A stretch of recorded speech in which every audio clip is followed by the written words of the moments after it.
the Israeli visa ban. Now, I mentioned at the top of the program, you've got to ask who's making these decisions. Tony Burke, the Minister for Home Affairs, he's revoked the visa of the Israeli member of the Knesset, Simcha Rothman. He was on in an excellent interview with Shari Markson last night. Now, the department says this bloke might risk the good order of the Australian community. What he's done is come out and said Hamas has to be destroyed. Now, who would argue with that? He was invited to Australia by the Australian Jewish Association. Its Chief Executive, Robert Gregory, joins me now. Good to see you again, Robert. I've read now what the Australian got their hands on today, these papers that show the reason. It makes the ban even worse, doesn't it? 100%. I was shocked to read it. One of the reasons, as you said, is that he has called for the elimination of Hamas. Now, I think if anyone in Home Affairs has an issue with someone calling for the elimination of a terrorist group, they shouldn't be working in Home Affairs. It's crazy. Well, this comes, and I made the point at the top of the program. I mean, I don't recall, and you'd be better to judge this than me. I don't recall Australian-Israeli relations, and you've just come back from there, ever to be at such a low level. You're correct, and I've worked in this line of work for a while. I've never seen anything like it. I've never heard of anything like it. His visa, he'd applied for a visa 5 weeks ago. It had been approved 10 days ago. I'm right now in Melbourne. I flew down to Melbourne to greet him because a few hours before he was supposed to board the plane is when he got the notice that his visa had been cancelled. So if the government had any issue, if it had any issue with his comments, it had 5 weeks to look into it. It could have asked him to clarify. I think this was intentional. I think this may be a manufactured crisis, less to do with who the politician is and more to do with the Albanese government wanting to show that it's against Israel, that it's pleasing some of the protests we've seen, and that it's created this crisis. And now we've seen, I mean, Israel obviously had to retaliate, and now several Australian diplomats have lost their visas, and potentially this could spiral even more. Maybe the Trump administration will get involved. It's terrible. Who was Mr. Rothman going to meet and talk to? So we'd prepared a whole schedule for Mr. Rothman.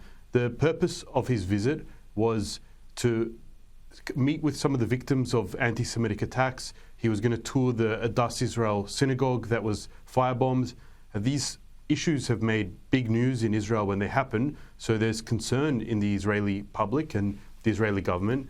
He was going to address synagogues in Sydney and Melbourne, speak to school students, Jewish schools, and then a series of private meetings with different Jewish and other leaders. And we'd gone to all this effort, set up an entire program for him. So of course we were very shocked with the cancellation. It just completely came out of the blue.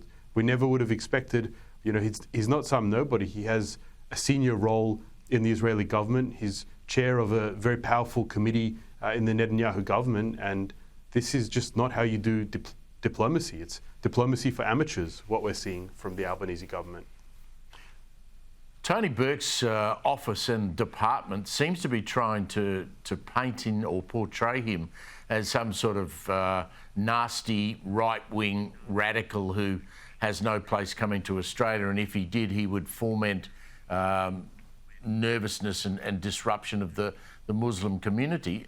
From what I've seen and read about him, he couldn't be further from the truth. I don't get where they get that characterization of this man. Look, he's a mild-mannered guy. That's how he's known. His talks were focused on anti-Semitism, internal Jewish community events, so they weren't connected to the Middle East conflict. He's not known to be particularly extremist. And in the document from Home Affairs where they refused his visa, the reasons are not for anything particularly extremist. I would think almost all Australians would hopefully agree that the Hamas terrorist organisation needs to be eliminated.